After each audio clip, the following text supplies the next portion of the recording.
Bismillahirrahmanirrahim. Assalamualaikum warahmatullahi wabarakatuh. Salam sejahtera untuk kita semuanya. Namo Buddhaya, salam kebajikan, dan selamat siang.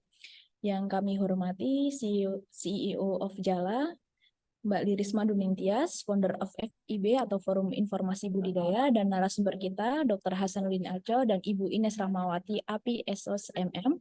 Tak lupa juga peserta webinar dari seluruh wilayah Indonesia, baik dari kalangan akademisi, peneliti, praktisi, teknisi, mahasiswa maupun petambak udang yang sudah berkenan hadir pada webinar SIM Talk 9, mengenal budidaya udang lebih dekat, dan pada tema dinamika industri udang dan keamanan pangan untuk industri udang berkualitas atau The Dynamics of Shrimp Industry and Food Safety for High Quality Shrimp Products. Pada kesempatan kali ini, izinkan saya, Bella Rahma Sayida, yang akan menjadi moderator untuk memandu acara webinar. Sebelum memulai webinar, marilah kita sejenak berdoa menurut kepercayaan masing-masing agar acara ini dapat berjalan dengan lancar. Berdoa mulai. Berdoa selesai. Baik, sebelumnya izinkan saya untuk membacakan susunan acara. Untuk acara yang pertama yaitu pembukaan dan penyampaian isi acara, kemudian quick presentation, dan selanjutnya ada penyampaian materi oleh Dr. Hasanuddin Aco dengan fokus materi tantangan ekspor udang dan strategi daya saing di pasar global, dilanjutkan dengan sesi Q&A, kemudian penyampaian materi narasumber kedua oleh Ibu Ines Rahmawati API Esos MM terkait pembinaan mutu komoditas udang. Baiklah, selanjutnya kita akan menyimak sedikit quick presentation dari tim marketing kepada Mbak Lina yang mewakili, dipersilakan. Sebelumnya selamat siang Bapak dan Ibu yang sudah hadir mengikuti Stream Talks ke-9 yang diadakan oleh Jala pada hari ini. Jadi di sini saya singkat aja. Saya ingin menjelaskan sedikit mengenai Jala itu apa sih sebenarnya. Tuh. Jadi Jala adalah solusi end-to-end budidaya udang yang akan membantu petambak udang untuk meningkatkan produksi dan efisiensi budidaya di industri udang. Karena ada peluang pasar Indonesia itu sangat besar ya mengenai industri udang. Begitu, karena Indonesia sendiri memiliki garis pantai terpanjang kedua di dunia dengan potensi produksi udang yang sangat melimpah. Dan Indonesia sendiri termasuk eksportir udang Fanamid kelima tertinggi di dunia, yaitu memiliki nilai ekspor saat ini itu 2,2 miliar US dollar dan akan ditargetkan akan digenjot menjadi 4,2 miliar US dollar pada tahun 2024. Nah, untuk solusi Jala ada beberapa yang kami sediakan. Ya, dari segi teknologi kita ada Jala App dan Jala Baruno. Kita juga ada Jala Labs, ada Stream Hub by Jala, Tebar by Jala, Jala Harvest, Jala Supply, dan Jala Market. Nah, di sini saya ingin menjelaskan sedikit mengenai Jala App. Jadi, Jala App adalah aplikasi yang akan membantu untuk Anda mencatat, memantau, dan menganalisis setiap proses secara real time untuk mengambil keputusan terbaik dalam budidaya udang. Nah, di Jala App sendiri itu bisa mencatat hingga 40 parameter dalam satu aplikasi lengkap dengan analisis datanya juga. Nah, setelah itu akan memberikan sistem rekomendasi di mana akan memberikan koreksi performa budidaya dan membuat rekomendasi otomatis berdasarkan data. Nah, biasanya setelah per siklus ya, per habis siklus gitu, pas panen, akan dibuatkan juga laporan budidaya dan keuangan. Dan Jala App sendiri juga menyediakan portal informasi di mana juga ada update-update terbaru mengenai tren-tren udang atau berita-berita tentang udang pada saat itu. Pada saat ini, sorry. Lalu, eh, apa sih kelebihan dari Jala App Mobile? Nah, Jala App Mobile itu bisa kapan aja dan di mana aja diaksesnya. Jadi misalkan untuk apalagi untuk owner ya, biasanya owner tuh jauh dari tambak nih posisinya. Jadi nanti bisa dibantu oleh teknisi untuk mengisi data-datanya, lalu bisa dilihat secara real time oleh para milik tambak gitu. Untuk sinyal sinyal sendiri saat lagi ditambak tuh kan susah ya, sulit. Nah, itu tidak masalah karena kita bisa mencatat saat offline dan akan masuk secara otomatis saat udah ada sinyal seperti itu. Lalu kita juga bisa berkonsultasi langsung dalam genggaman. Di Jala App sendiri kita juga bisa mengecek harga udang yang paling baru, juga ada fase bulan, Lalu ada estimasi sebelum memulai budidaya dan kaya wawasan tentang budidaya. Lah, selanjutnya kita akan membahas mengenai Jala Baruno. Jala Baruno sendiri adalah device dari Jala yang ber-IoT dengan Jala App. Jadi Jala Baruno itu adalah alat ukur kualitas air yang praktis, akurat, dan kuat. Baruno sendiri itu bisa mengukur 4 parameter kualitas air, pH, DO, salinitas, suhu, dan sekarang juga ketambahan dengan ORP. Berarti totalnya sekarang ada 5 parameter. Lalu data akan tersimpan di cloud Jala, dan satu device Baruno itu bisa mengukur hingga 10 kolam dengan satu alat saja. Dan bisa kapan aja dan di mana aja, karena bisa diakses dengan mudah melalui Jala App seperti itu. Lalu kita juga ada Jala Lab. Posisinya sekarang Jala Lab itu ada berada di Purworejo. Nah, Jala Lab kita itu juga bisa mengidentifikasi patogen berbahaya, mendeteksi 4 tipe patogen, IMNV, WSSV, AHPND, dan EHP. Lalu untuk hasilnya bisa diketahui dengan cepat, akurasi tinggi, dan untuk cek sampelnya itu bisa di mana aja. Tinggal mengirimkan sampel udang, air, atau sedimen kolam dari manapun tambak Anda untuk segera diidentifikasi. Lalu kita juga ada Jala Supply. Jala Supply ini adalah solusi suplai kebutuhan budidaya. Jadi kita tuh menyuplai pakan ya, seperti itu. Nah, pakan-pakan yang kita sediakan tuh produknya berkualitas, harga bersaing, dan pelayanan unggulan.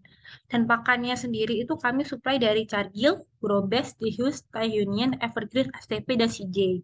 Gitu. Lalu untuk kita juga kebetulan ada paket eksklusif dari Jala Supply yang meliputi pendampingan lapangan dan akan dibayarkan saat panen melalui dukungan teknologi. Nah, nama programnya itu adalah Banyu. Bayar pas panen yuk namanya. Nah, berikut tuh di peta ada beberapa lokasi yang memang sudah menjadi wilayah dari em, yang sudah bekerja sama dengan kami dengan program Banyu ini gitu. Lalu kita juga ada Jala Harvest, mitra panen udang yang cepat dan terpercaya. Jadi transaksinya tuh masih terpercaya karena kita juga menyesuaikan dengan harga udang per daerah gitu ya.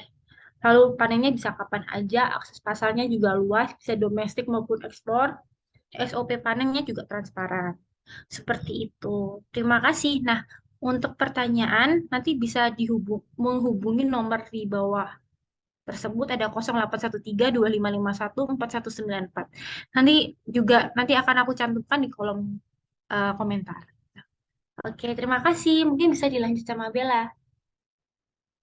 Ya, terima kasih Mbak Lina yang sudah menyampaikan terkait dengan produk Jala.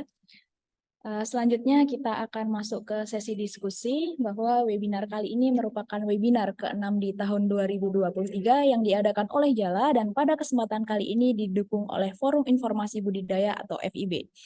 Hasil sinergitas antara Jala, perusahaan End-to-End Solution Shrimp Farming, dan FIB sepakat untuk diadakannya forum diskusi guna mendukung peningkatan wawasan dalam berbudidaya udang.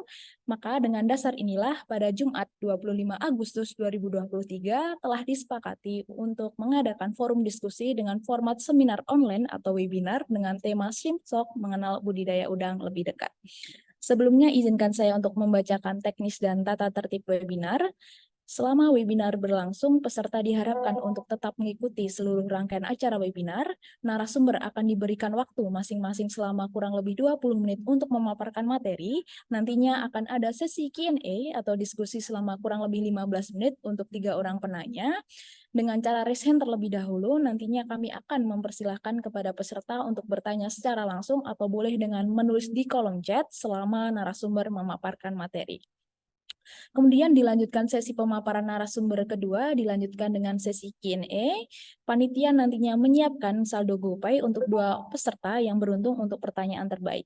Nantinya panitia akan mengirimkan e-form sebagai pengisian survei dan absensi di kolom komentar, sehingga peserta dapat mengisi sebagai feedback acara kita kali ini dan sebagai survei penyakit, juga sebagai pengisian identitas peserta sebagai bahan dalam pembuatan e-sertifikat secara gratis. Baik, peserta sekalian, Budidaya udang memberikan kontribusi yang besar pada aquaculture Indonesia dalam menjaga kelangsungan produksi udang atau sustainable shrimp farming. Yang telah memberikan kontribusi tersebut, terdapat beberapa tantangan yang dihadapi baik dari hulu maupun hilir, tidak hanya teknis maupun manajemen sampai ke pemasarannya. Topik kali ini kita akan lebih banyak membahas tentang tantangan ekspor udang dan strategi daya saing di pasar global dengan solusi terkait yang akan disampaikan oleh Dr. Hasanuddin Aco. Dimohon kepada tim acara menampilkan resume dari Dr. Aco. Baik, Dr. Aco merupakan seorang aquaculture expert, spesialis dan saat ini menjabat sebagai Ketua SCI atau Shrimp Club Indonesia Makassar. Dengan riwayat pendidikan beliau, S1 di Institut Pertanian Bogor, jurusan Perikanan, S2 di Universitas Hasanuddin, dan S3 di Universitas Hasanuddin, jurusan Perikanan. Berkat disiplin ilmu dan ketekunan dalam dunia aquaculture mengantarkan beliau menjadi seorang ahli, praktisi, dan pelaku tambak dan expert aquaculture dengan beberapa technical experience atau pengalaman teknis, yakni konsultan hatchery, pelaku tambak udang, pelaku hatchery udang, dan konsultan FAO tahun 2017 sampai 2018. Dan berpengalaman dalam berbagai organisasi aquaculture atau professional organization, salah satunya menjadi Wakil Ketua Asosiasi Sulsel, Wakil Ketua MAI pada tahun 2014 sampai 2019, Ketua ISPIKANI Provinsi Sulawesi Tengah, dan saat ini menjadi Ketua Shrimp Club Indonesia di wilayah Sulawesi. Juga berpengalaman dalam dunia birokrasi sebagai Kepala Dinas Perikanan, Kepala Bidang Pemasaran Hasil Perikanan, dan yang terakhir Kepala Bapeda Sulawesi Tengah.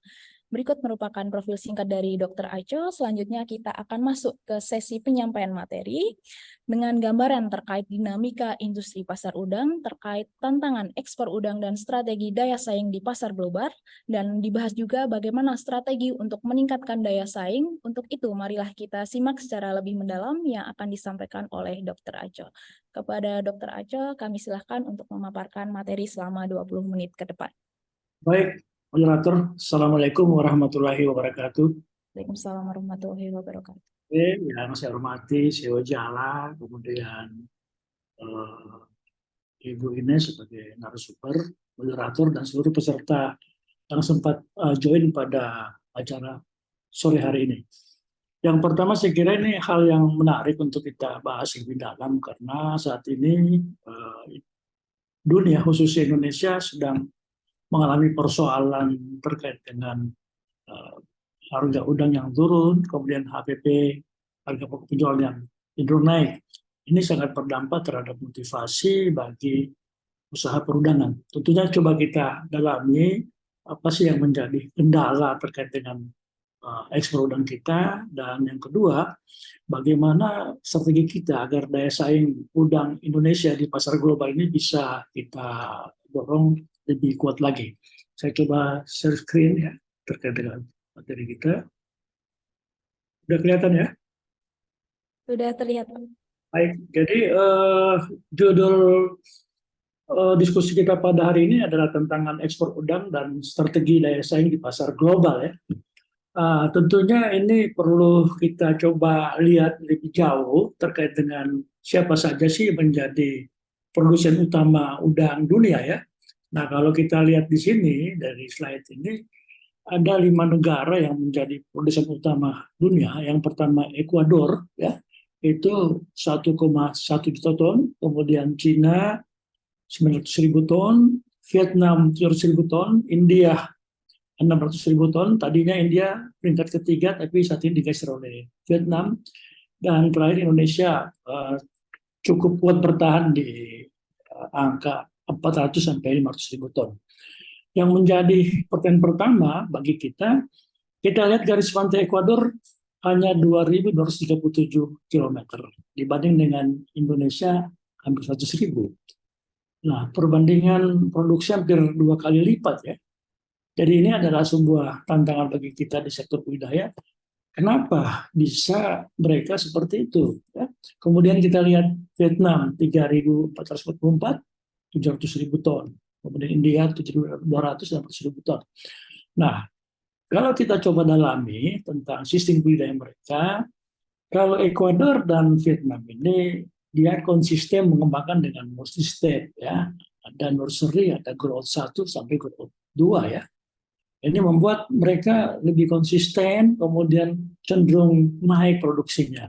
Sementara China, India, Indonesia itu bertahan pada one step, itu berlangsung kepada tambak, dan kelihatannya dengan konsep seperti ini kestabilan produksi ini tidak bisa terjamin. Beda halnya dengan Ekuador dan Vietnam. Ekuador dengan konsep multi step ini 2025 dia yakin produksinya 1,4 juta ton. Nah, ini adalah sebuah tantangan. Nah, kemudian kalau kita bicara tentang ekspor udang sebuah negara ini, ada 4 poin yang menjadi kata kunci. Yang pertama adalah bagaimana jaminan kuantitas jumlah. Yang kedua adalah jaminan kualitas. Yang ketiga adalah jaminan kontinuitas. Keempat adalah berapa besar market share sebuah negara terhadap kebutuhan dunia. Nah, kalau kita lihat yang ada saat ini, yang terbesar market share-nya adalah Ekuador. Ekuador saat ini masuk pada pasar Cina, masuk di pasar Amerika, demikian juga Vietnam dan India. Sehingga posisi Indonesia di pasar Amerika itu tergeser oleh Ekuador, Vietnam, dan India. Bahkan Ekuador saat ini juga sudah dominan masuk ke pasar Cina ya. Ini adalah sebuah tantangan yang perlu kita dalami. Kenapa mereka bisa masuk seperti itu? Kemudian kita lihat yang kedua ya, negara tujuan ekspor udang Indonesia. Nah, kita lihat di sini yang pertama Amerika Serikat. Ini dominan kira-kira 70-80% udang kita diekspor ke Amerika Serikat. Ya. Dari sisi nilai mereka lebih rendah ya dibanding volumenya. Beda dengan Jepang. Jepang kita ya sekitar 15%. Ya. Tapi dari sisi nilai lebih tinggi daripada ke Amerika. Memang lebih tinggi ke Jepang karena Jepang yang kita kirim adalah produk value added ya, ada tempura dan sebagainya. Kalau Amerika adalah kita kirim udang beku, udang segar ya, kemudian udang kupas ya, dan udang di-cook ya. Jadi dia punya nilai sedikit di bawah. Tetapi paling tidak Amerika ini kan menjadi harapan kita ya untuk bagaimana bisa menyerap. Krisis global yang terjadi 3 tahun terakhir ini ikut mempengaruhi ya daya beli di Amerika Serikat. Sehingga harga udang di pasar Amerika Serikat cenderung turun ya. Nah, ini juga memukul para eksportir kita, para pelaku usaha tambak karena harga turun. Nah, harga turun ini yang menjadi sebuah sebab ya yang sering kita keluhkan. Kenapa Ekuador, kenapa Cina, kenapa India bisa masuk di pasar Amerika Serikat? Nah, karena mereka punya cost produksi yang lebih rendah dibanding dengan kita. Tentunya faktor sistem budaya yang cukup menunjang. Kemudian kita bicara tentang pasar. Ya. Tiongkok ini adalah salah satu target pasar yang cukup potensial karena penduduknya kan 1,3 miliar jiwa ya. Dan mereka punya udang umumnya dikonsumsi untuk kepentingan sendiri. Nah, ada kecenderungan Tiongkok permintaan terhadap udang ini terus meningkat seiring dengan ekonominya yang tumbuh cukup pesat, dan Indonesia tentunya menjadikan sebuah peluang. Tapi kembali lagi kepada bagaimana kita bisa menekan cost produksi kita yang tentunya menurut data lebih mahal daripada Ekuador, lebih mahal daripada Vietnam, dan lebih mahal daripada India. Kalau bicara kualitas tentunya ya ini menjadi sebuah pertanyaan bagi kita karena Indonesia ini tempatnya adalah terpencar-pencar ya, negara kepulauan ya, yang namanya industri hilirnya ada di Jawa, sementara tempat produksinya di luar Jawa ya, terutama untuk Sumatera, kemudian Sulawesi dan Kalimantan. Yang tentunya jarak yang cukup jauh ini membuat mutu udang kita pasti berbeda kalau dia diproses dalam sebuah kawasan yang dekat dengan sumber bahan baku. Kita lihat ya, tantangan ekspor udang Indonesia ya, ini yang barangkali jadi bahan yang coba kita dalami. Yang pertama, mutu udang kita kalah bersaing dibanding dengan Ekuador, kemudian eh, Vietnam dan India ya. Yang pertama terkait dengan mutu udang, sistem budaya kita yang ramah lingkungan terbatas. Kalau di Ekuador, di Vietnam yang pernah saya lihat, betul-betul ya, yang namanya SOP budidaya, yang namanya input untuk airnya, ada proses treatmentnya, kemudian buangannya juga sudah menggunakan pipa ya. Jadi memang betul-betul mereka sudah menerapkan sistem ramah lingkungan. Tapi Indonesia kan masih sangat terbatas, apalagi tambah-tambah yang teknologinya masih terbatas, tradisional, intensif. Yang kedua, penanganan pasca panen belum maksimal. Nah, karena jaraknya jauh, katakanlah udangnya dipanen di Sulawesi, pasarnya ke Jawa harus diangkut menggunakan mobil yang kemudian menyeberang dengan ferry. Otomatis kan dia butuh waktu sekitar 3 sampai 4 hari baru tiba di pabrik. Otomatis mutunya jauh menurun ya dibanding kalau jaraknya dekat ya. Ini juga sebuah tantangan ya. Kenapa udang kita tidak bermutu ya, kurang bermutu ya.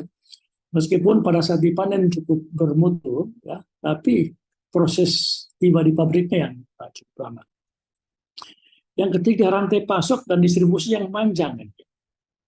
Jadi bayangkan kalau dari Palu ya mau dibawa ke Surabaya, itu Palu ke Makassar kurang lebih 2 hari. Makassar menyeberang ke Surabaya 2 hari. Berarti 5 hari baru tiba di pabrik dan diproses. Otomatis pasti mutunya sangat menurun ya.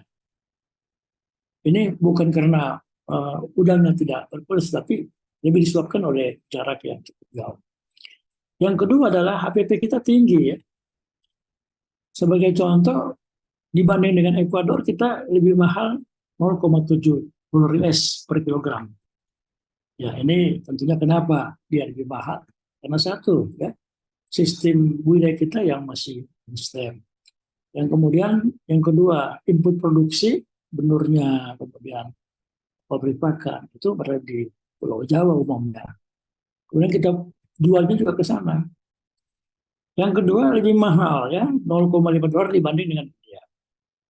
Ketiga lebih mahal 0,5 dolar dibanding dengan Vietnam. Nah kalau kita tidak memperbaiki sistem budaya kita, kemudian rantai pasok dan distribusi kita perpendek, ini tentunya tidak bisa menekan ya HPP yang tinggi. Sebagai contoh ya di Indonesia itu kelangsungan hidup budur kita hanya sekitar 48%. Ya. Nah tentunya juga ini mempengaruhi terhadap HPP. Kalau kita bisa perbaiki menjadi 70%, otomatis kita bisa menekan terkait dengan HPP ya, karena berkaitan dengan produksi, kemudian berkaitan dengan konversi pakannya dan seterusnya. Kemudian yang ketiga adalah cost logistik kita yang tinggi. Karena negara kepulauan kita ya, dan pusat akumulasi, pusat distribusi itu terkonsentrasi di Pulau Jawa dan sedikit di Makassar. Otomatis membutuhkan cost logistik yang cukup mahal ya. Kita membeli benur, membeli pakan dari Jawa, bawa ke Sulawesi kan. Kemudian juga hasilnya kita kembali bawa ke Jawa. Otomatis juga ini mempengaruhi pada itu. Yang kedua, produksi kita skala kecil dan tersebar, bukan sifatnya kawasan. Ya. Kalau dia skala kecil tapi dalam satu kawasan, ini saya kira akan mengenakan kos logistik. Sama dengan Cina saat ini sedang mengembangkan kolam-kolam kecil, kolam bundar ya, kurang lebih 200 meter volume 200 meter kubik volume airnya dan produktivitasnya 1 ton per kolam. Itu ada 800.000 kolam yang sedang dikembangkan untuk program pemberdayaan itu dalam sebuah kawasan. Ini tentunya akan memperbaiki cost logistiknya. Kemudian bagaimana kita punya strategi untuk meningkatkan daya saing kita. Jadi ini juga sebuah catatan yang mungkin perlu didiskusikan pada semua level. Yang pertama adalah perbaikan sistem budaya pada setiap level teknologi. Ya. Kita tahu di Indonesia ada 4 level teknologi. Ya. Teknologi tradisional plus, semi-intensif, dan intensif. Bahkan sekarang ada super intensif. Nah, sistemnya pada setiap level itu harus distandarkan, harus baku. Tapi saat ini kita setiap level itu bervariasi teknologinya. Ini juga tantangan yang perlu kita kembangkan. Termasuk juga dengan pasca panennya ya, kalau sudah seperti itu. Yang kedua, pendekatan klaster perlu besar dalam pengembangan industrialisasi. Maksud saya klaster ini kalau dalam satu pulau, ya katakanlah Sulawesi. Di Pulau Sulawesi ada katakanlah pabrik pakan. Di sana ada produsen benih. Di sana ada industri processing yang punya daya saing. Sehingga kita bisa menekan cost logistik yang pertama, yang kedua kita bisa memperpendek jarak dari sumber bahan baku ke pabrik. Nah ini yang menjadi soal karena cenderung hilirisasi ada di Pulau Jawa seperti itu. Yang ketiga adalah standarisasi input produksi. Ya. Jadi mulai benur, pakan, probiotik harus terstandarisasi. Ya. Kemudian juga teknologi yang kita gunakan seperti yang pertama tadi pada nomor poin pertama, sumber daya mineral dan dihilirisasi. Ya. Itu harus ada standarisasi. Yang keempat adalah diperlukan pengawasan terhadap proses produksi dan distribusi terkait dengan input produksi. Jadi tidak dibiarkan semua orang bisa memproduksi dan menjual benur tanpa sebuah pengawasan. Kalau di Ekuador regulasinya, pemerintahnya harus 2 step minimal. Ya, ada nursery, ada rollout. Yang kedua, ada proses pengawasan terhadap produksi dan distribusi input produksi. Dan betul-betul memang diberikan sebuah ketegasan ya dalam memproduksi udang itu harus dengan cara-cara seperti itu. Yang ketiga, mereka hanya menerapkan teknologi maksimal semi-intensif. Ekuador itu kan punya tambak kurang lebih 270.000 hektar. Tapi semua memproduksi udang dengan produktivitas yang hampir sama. Sehingga apa? Mereka bisa mencapai 1,1 juta ton. Indonesia kan punya tambak hampir 400.000 hektar. Dari potensi 1,5 juta ton, 1,5 juta hektar. Nah ini kalau kita bisa maksimalkan tambak-tambak tradisional yang ada, ya dengan yang tadi kita katakan seperti model Ekuador, saya kira ini juga menjadi sebuah hal yang membuat kita bisa menjadi terbesar di dunia ya. Yang kelima adalah meningkatkan akses pasar ekspor baru ya. Tadi kan kita terbatas ke Amerika Serikat. Kemudian yang kedua, Jepang. Ada potensi untuk kita ke Cina. Dan yang terakhir adalah tentunya kita mendorong bagaimana pasar dalam negeri cukup tinggi menyerap produksi kita. Tapi sekali lagi ya, kita harus punya HPP yang sama dengan Ekuador, sama dengan Vietnam, atau sama dengan India.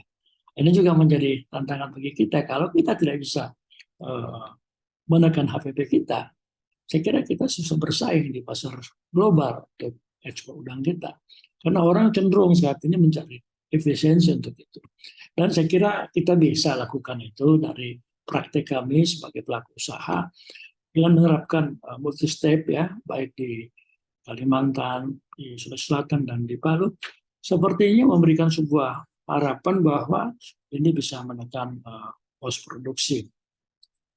Yang keenam adalah deregulasi dan regulasi yang menghambat peningkatan daya saing tentunya perlu kita tinjau kembali, kita perbaiki agar daya saing udang kita bisa kita dongkrak ya.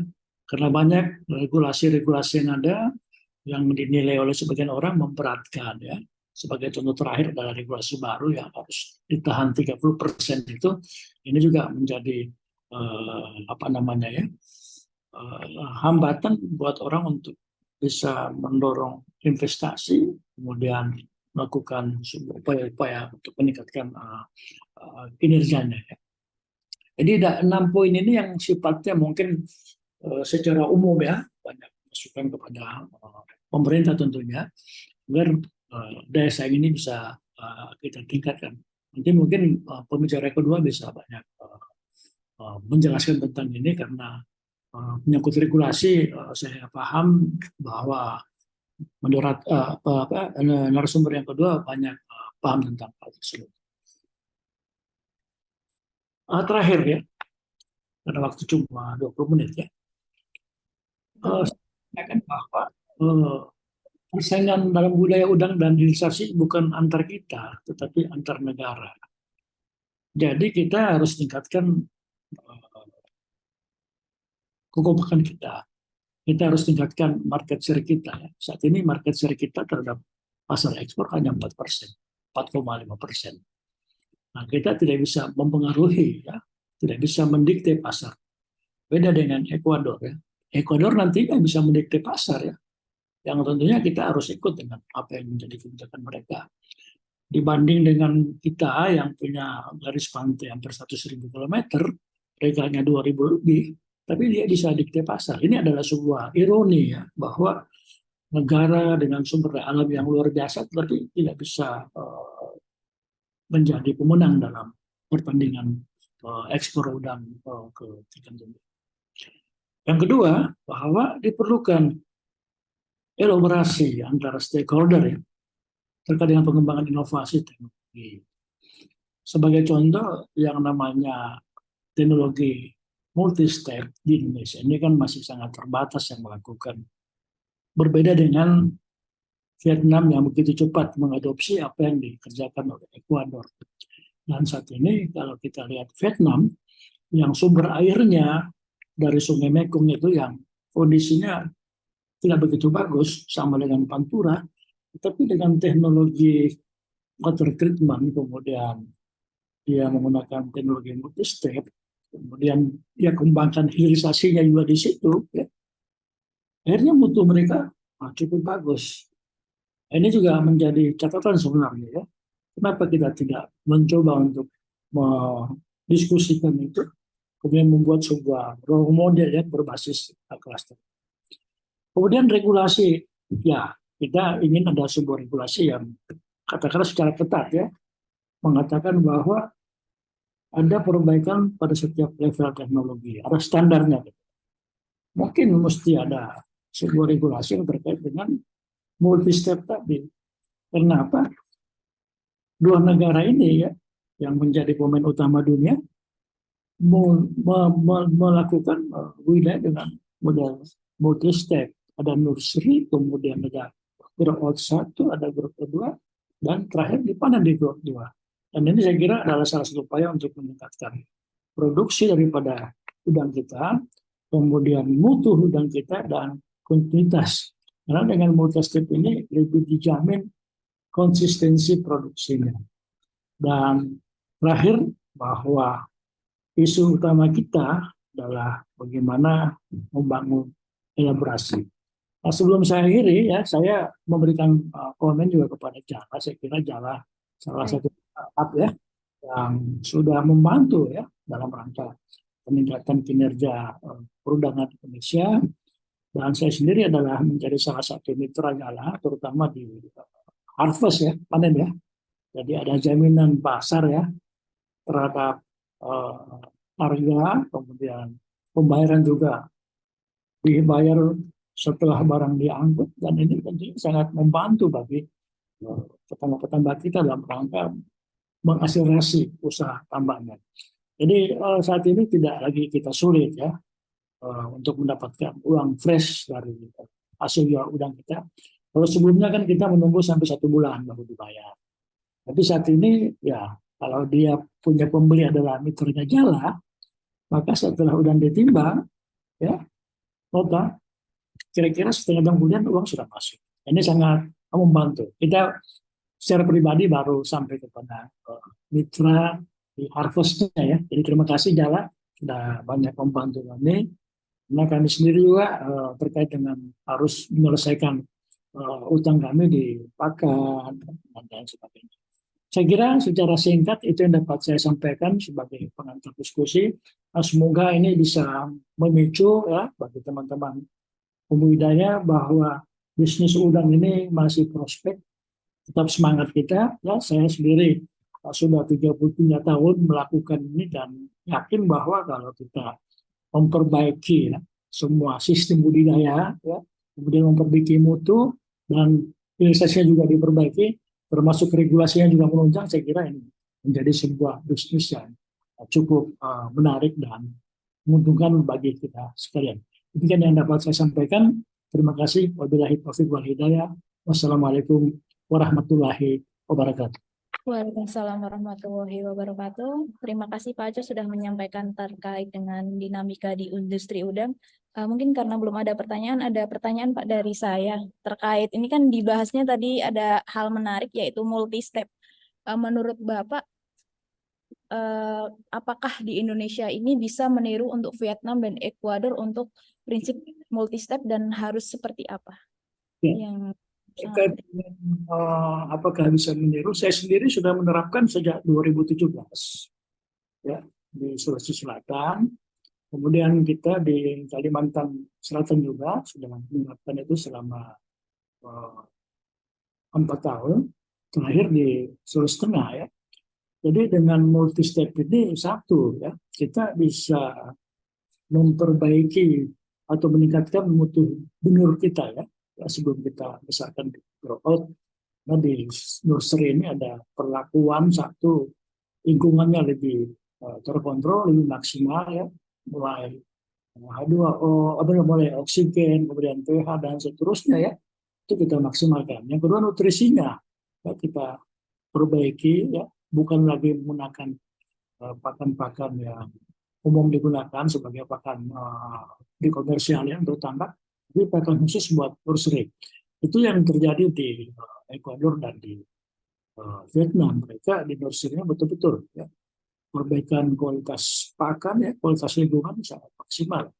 Sehingga begitu dan didorong ke grow out, ini bisa tumbuh cepat dan lebih kuat gitu ya. Nah, sebagai ilustrasi juga saat ini di Sultan kami mencoba menerapkan hampir persis dengan Ekuador ya. Ada 3 step. Step pertama adalah di kolam 100 ton ya, kami tebar 1 juta. Kemudian step kedua pindah ke grow out 1, itu juga kolam beton ya, 1000 meter kubik ya.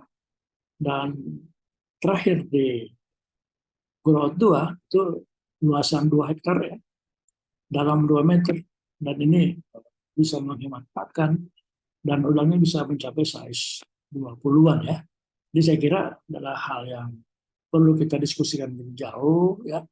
Perlu kita jadikan sebuah model untuk bagaimana memperbaiki kinerja wilayah kita. Saya kira itu Mbak Rahma yang dapat saya sampaikan. Terima kasih. Berarti ada 3 poin ya Pak, dari mulai nursery-nya, kemudian pengelolaan lingkungan budidaya, dan terakhir nutrisinya. Ini kaitannya dengan pertanyaan yang sudah disampaikan bahwa terkait nursery-nya Pak, dalam teknologi multi-step itu, apa hal yang menjadi poin penting dan tersulit di tahap nursery-nya? Untuk tahap pertama. Nursery agak ribet ya, mungkin itu yang menjadi satu faktor empat ya untuk kita kembangkan, karena dia satu level di bawah hatchery ya. Jadi treatment airnya betul-betul juga berbeda dengan pembesaran di tampah yang biasa kita lakukan. Kemudian juga ada perlakuan-perlakuan khusus terkait dengan pakannya dan sebagainya. Sebagai contoh untuk nursery 15 hari, kita butuh tambahan kos sekitar Rp30 per ekor. Kalau dia sekitar 21 hari sampai 28 hari, tambahan kos 1 ekor Rp50.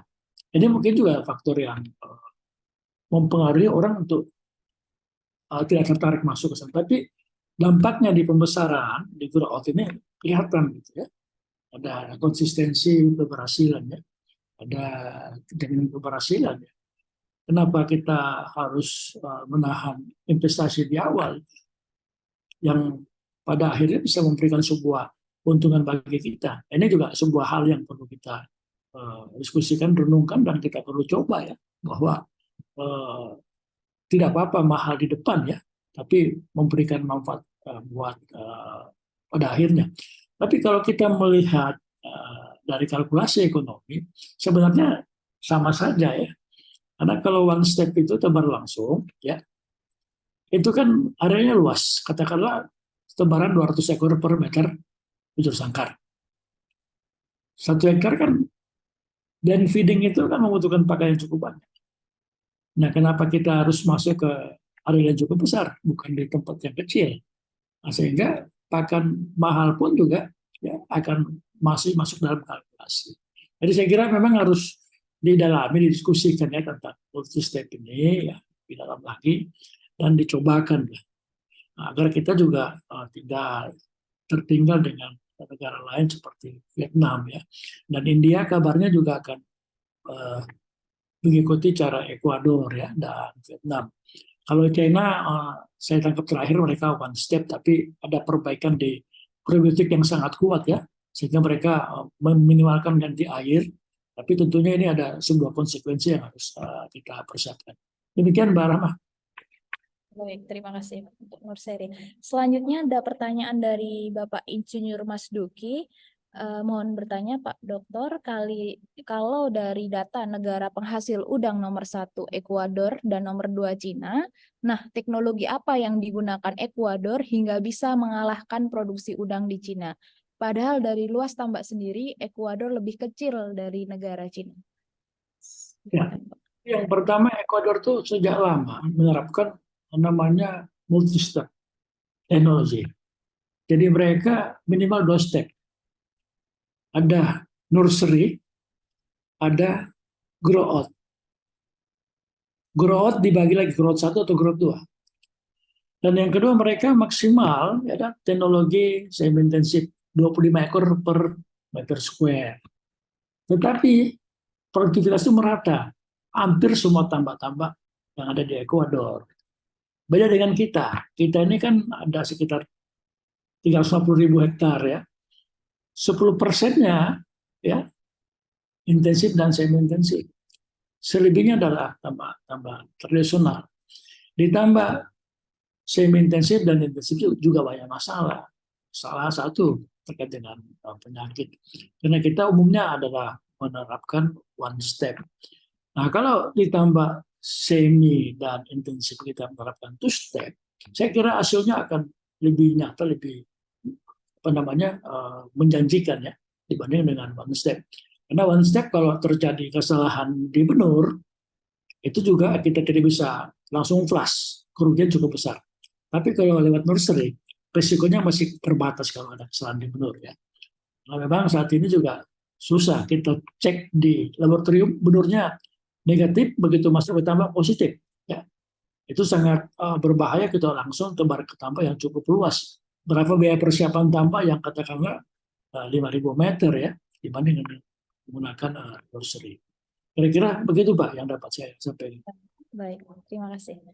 Mungkin selanjutnya Pak, pertanyaan dari Bapak Riano. Apakah ada pengalaman Pak Aco dalam pengembangan budidaya dengan sistem intensif yang seharusnya pola operasionalnya tidak seperti intensif? Kecenderungan semi intensif hanya menurunkan pada tebar saja, tapi material inputnya sama dengan intensif. Itu seperti apa Pak? Jadi kalau yang kami lakukan ya, jadi saya ada teknologi supra, ya, ada yang intensif, ada semi intensif ya. Tapi pada nursery semuanya sama, ya. Perlakuan di nursery semua sama, baik dari sisi fasilitasnya, kemudian water treatmentnya, nutrisinya semua sama. Nanti penebaran di pembesarannya, kalau dia menggunakan semi intensif, intensif dan super intensif, nah, itu yang berbeda ya, berbeda di tingkat penebaran saja. Tetapi dari sisi perlakuan sebenarnya sama. Dan tentunya kalau kita bicara bicara tentang di grow out-nya ya, semi intensif, intensif dan supra, ini terkaitan dengan konstruksi. Yang semi intensif kita menggunakan untuk barang sekitar 60 ekor per meter bujur sangkar di grow out-nya ya. Itu masih tanah, kemudian intensif kita sekitar 200 dan di supra sekitar 400 meter persegi. Jadi pembeda utamanya adalah di nursery, bahwa ketiganya untuk nursery sama perlakuannya. Untuk teknologi semi intensif, intensif dan supra intensif. Demikian Mbak Rahma. Baik. Mungkin ini pertanyaan terakhir Pak dari Mas Muhammad Atar Nazim, bahwa disebutkan Dr. Aco dalam usaha perudangan HPP masih tinggi. HPP tentunya akan mendorong kesejahteraan buruh pembudidaya. Bagaimana solusi yang efektif menurut Pak Aco? Ya, silakan. Yang pertama tadi pendekatan klaster dalam industri udang. Yang saya katakan tadi, kalau tambak kita di luar Jawa, ya itu pasti HPP dari pengaruh logistik cost pasti lebih tinggi. Ya. Mungkin dari sisi lingkungan cukup bagus, sehingga masih bisa bertahan. Ya. Tapi kalau kita punya, katakanlah, pabrik input produksi kayak benur, bahkan ada di satu kawasan, kemudian juga kita juga menjualnya dalam kawasan itu, pasti HPP bisa tekan. Yang ketiga, tentunya teknologi tadi, yang multi-step itu ya. Multi-step ini memang terbukti bisa menekan HPP. Jadi tidak hanya semata-mata teknologi bisa menekan HPP, tapi harus diiringi dengan, katakanlah ya, klasterisasi, terus regulasi juga tentunya berpengaruh terhadap HPP ya. Jadi kalau regulasinya tidak menunjang, justru memberatkan, itu juga adalah sebuah hal yang mempengaruhi HPP kita yang cukup tinggi ya. Apalagi untuk perizinan saat ini kan ya sering dikeluhkan itu ya. Ini juga bisa menjadi kosa terduga ini dalam perizinan. Ya tentunya mempengaruhi HPP. Demikian Pak yang dapat saya sampaikan. Baik, berarti kaitannya tadi dengan pendekatan klaster itu lebih baik bahwa di satu kawasan itu ada dari input produksinya dan outputnya itu di satu pasar. Seperti itu. Baik. Mungkin cukup Pak Aca, ini pertanyaan terakhir yang disampaikan. Ya, atas ilmu yang diberikan kami ucapkan terima kasih. Ya. Baik.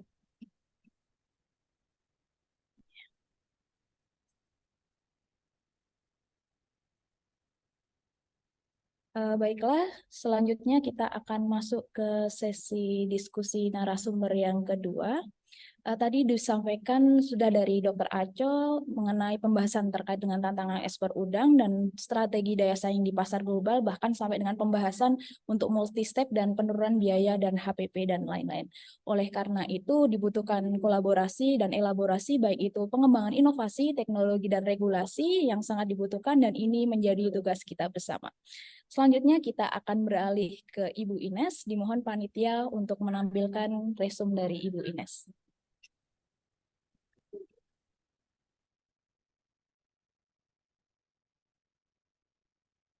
Baik, Ibu Ines Rahmania, APSS SOS MM. Saat ini beliau merupakan pembina mutu hasil kelautan dan perikanan utama di Direktorat Logistik, Direktorat Jenderal Penguatan Daya Saing Produk Kelautan dan Perikanan atau PDSPKP, Kementerian Kelautan dan Perikanan RI.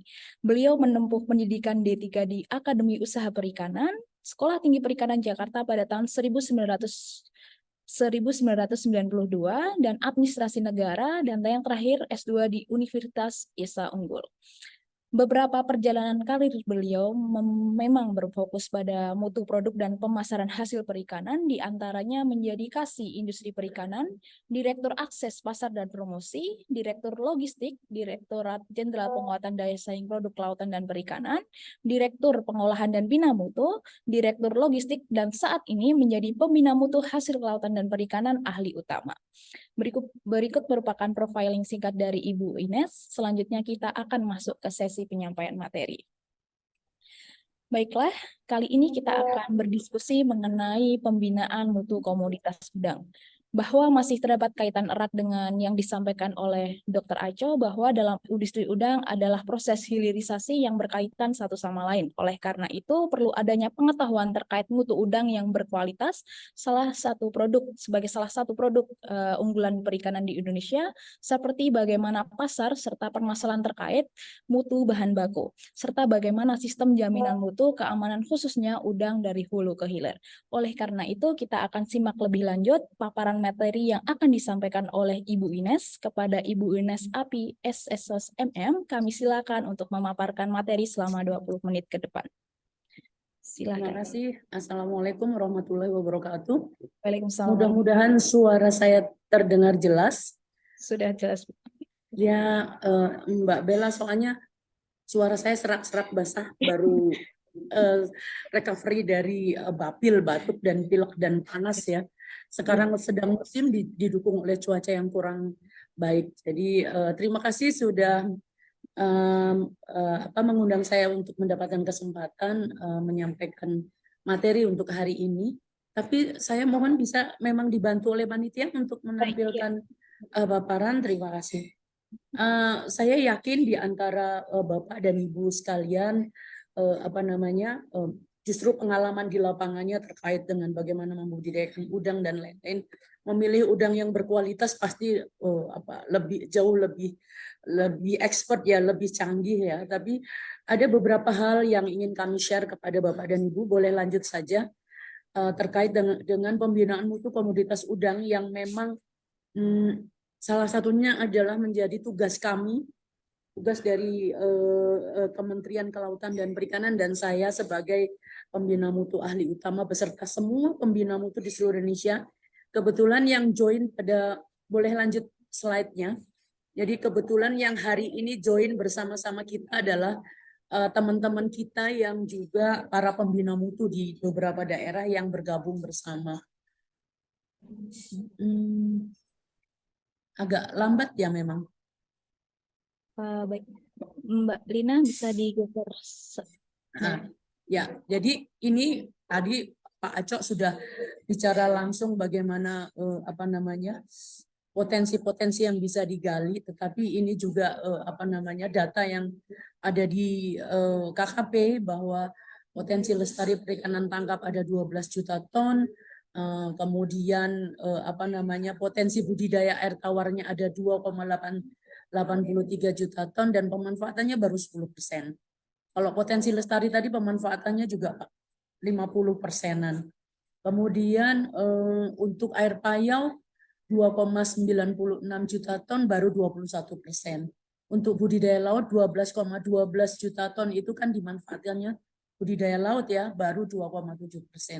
Jenis spesiesnya kita memiliki 8.500 spesies ikan dengan 911 spesies rumput laut dan 950 spesies biota terumbu karang. Jadi potensinya luar biasa dan ini masih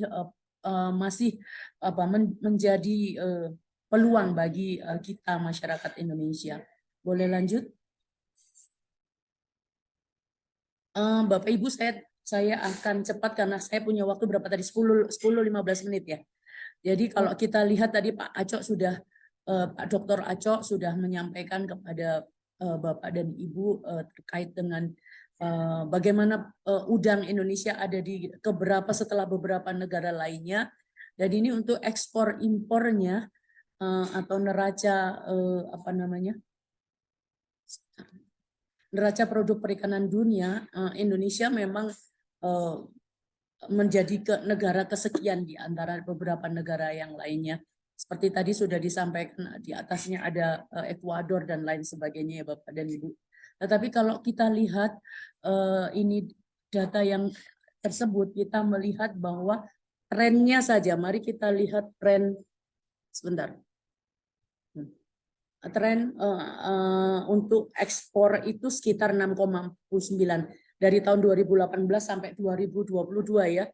Kalau kita lihat itu sekitar 6,49%. Untuk impornya 14,02%. Jadi neracanya sekitar 5,82%. Boleh lanjut?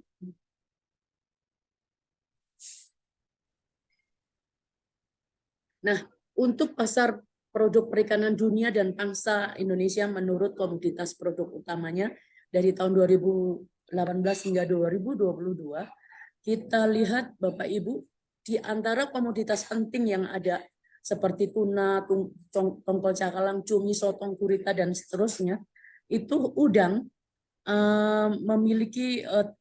mempunyai tren sekitar 7,34% untuk permintaan pasarnya, ya. Untuk ekspornya itu 5,85%, dan pangsa Indonesianya memang masih sangat kecil, sehingga seperti yang tadi mungkin Pak Dr. Acok tadi sudah menyampaikan apa-apa yang harus dilakukan oleh para pembudidaya, termasuk harus berkolaborasi tentu dengan pemerintah mengenai kebijakan dan lain sebagainya. Ini yang menjadi hal penting untuk bisa mendorong bahwa ekspor atau produksi diperbesar, ekspor tidak stuck di hanya beberapa negara tersebut, mungkin bisa dikembangkan ke negara-negara lainnya, dan seterusnya yang itu tadi sudah disampaikan oleh Pak Dr. Acok. Boleh langsung lanjut? Nah, ini adalah sebaran unit pengolahan udang. Jadi unit pengolahan ikan atau udang, khusus udang, di mana secara total itu adalah 633 unit tersebar di seluruh Indonesia, tetapi yang terbanyak adalah di Jawa Timur, di Provinsi Jawa Timur itu ada 117 unit. Kemudian terbesar kedua adalah di DKI Jakarta ada 61 unit. Kemudian disusul oleh Sumatera Utara 52 unit. Kemudian disusul lagi oleh Banten, kemudian Jawa Tengah, dan Sulawesi Selatan. Jadi terbesar memang ada di Provinsi Jawa Timur sebesar 117 unit pengolahan udang. Boleh lanjut? Tadi Pak Acok juga sudah cerita apa kaitannya tadi ya. Jadi kalau UPI, unit pengolahan ikan atau udang yang ada di Jawa Timur terbesar, padahal produksinya tadi banyak dari Sulawesi Selatan, banyak dari provinsi-provinsi lainnya yang sangat potensial juga banyak. Jadi memang yang terdiri dari pulau-pulau itu yang kemudian ada dampak terhadap mutu atau kualitas udang itu sendiri, juga harga atau daya saing pasti ada korelasinya antara mutu, harga, dan seterusnya. Oleh sebab itu yang juga menjadi PR kita bersama. Dan Bapak dan Ibu sekalian, ini mari kita lihat bahwa dengan komoditas udang itu, maaf, sebentar saya tutup sebentar, batuk. Baik, Ibu. Baik. Nah, ini kita bisa berbagai macam produk yang bisa dihasilkan, dan termasuk udang itu kulitnya bisa kita buat kitin kitosan, ya. Kemudian bisa juga hasil rebusan udang bisa menjadi potes udang, jadi zero waste, tidak ada yang terbuang dari komoditas udang itu, ya Bapak Ibu. Jadi manfaatnya sungguh sangat luar biasa. Oleh sebab itu seperti salah satu perusahaan di Sulawesi Selatan, dia khusus membuat dari hulu sampai hilir, dari mulai pembudidayaannya sampai kemudian dia proses sendiri, kemudian hasil sampingnya juga menjadi bermacam-macam, dan kemudian limbahnya tidak ada, itu yang disebut dengan zero waste, dan dia ekspor langsung ke Jepang khusus, dan dia tidak membutuhkan artinya supply seperti bahan tambahannya seperti tepung dan lain sebagainya, itu semuanya sudah di-create oleh mereka dengan perusahaan itu sendiri, dengan saudara-saudaranya lah, anak perusahaannya lah, seperti itu. Jadi ini sungguh sangat menjanjikan, dan memang untuk udang yang di Sulawesi Selatan itu saya sudah coba sendiri, itu rasanya sudah sangat luar biasa untuk olahannya, ya. Saya bicara soal olahan, kalau udang fresh itu pasti di mana-mana, kalau fresh itu pasti manis rasanya. Boleh lanjut? Nah, ini tadi ada permasalahan memang, untuk permasalahan terkait mutu udang, terutama yang ekspor ke Amerika Serikat, karena banyak ditemukan adanya kasus salmonella dan filti yang dominan, yang artinya di sana Bapak dan Ibu higienitas. Jadi bagaimana praktek untuk sanitasi hygiene-nya itu kurang diterapkan dengan baik, sehingga yang namanya good manufacturing practices atau higienitas yang praktis itu belum diterapkan dengan baik. Kalau kita lihat dari data yang di atas, Bapak Ibu, dari tahun 2019 sampai 2023 itu ditemukan 54 kasus. Itu masih terdapat adanya kasus antibiotik dari tahun 2014 sampai 2018. Yang data di atas ya Bapak Ibu. Nah, di situ ada salmonella juga masih ada 8 kasus. Kemudian adanya salmonella dan filti, kemudian salmonellanya sendiri ada 7 dan seterusnya. Nah, yang di bawah untuk tahun 2019 sampai 2023 memang terdapat kasusnya itu banyak, 54 kasus, lebih banyak daripada pada tahun sebelum-sebelumnya itu. Tetapi kasus antibiotik turun. Kalau tadinya antibiotik itu masih terdapat di dalamnya, alhamdulillah di sini antibiotik turun, bahkan hanya terjadi 1 kali. Tetapi salmonella dan filti yang naik. Nah, ini yang tadi saya sampaikan bahwa ini kasus ini berarti bagaimana praktek untuk sanitasi hygiene-nya ini yang masih perlu mendapatkan perhatian. Boleh lanjut? Nah, ini terkait dengan mutu bahan baku. Untuk udang segar memang kalau Bapak Ibu tadi Pak Acok juga saya lihat gambarnya Pak Acok bagus banget, ini pasti hasil panen beliau soalnya. Jadi warna spesifik jenis itu ada, baunya pun segarnya spesifik. Antar ruas itu masih sangat kokoh dengan tekstur yang sangat kompak, elastis, dan kemudian padat. Tetapi kalau dia sudah mulai mengalami penurunan mutu, itu warnanya pasti akan sedikit berubah. Biasanya cenderung menjadi lebih hitam, kemudian tadinya putih bersih gitu ya, berubah menjadi agak kemerahan juga. Baunya tidak lagi bau segar, jadi agak mengalami pembusukan, itu aromanya akan tercium. Kemudian terdapat banyak noda hitam, antar ruasnya juga tidak kokoh, kulitnya mudah lepas dan dagingnya lembek atau lunak. Nah, ini disebabkan buruknya penanganan pada saat panen, ya. Pada saat ditangkap atau dipanen, kemudian tidak menggunakan sistem rantai dingin atau penggunaan esnya tidak mencukupi. Oleh sebab itu, memang perlu pemberian atau memprosesnya menggunakan sarana prasarana cold chain system dengan tempat panen yang baik dan bersih. Ya, ini menjadi sangat penting. Boleh lanjut?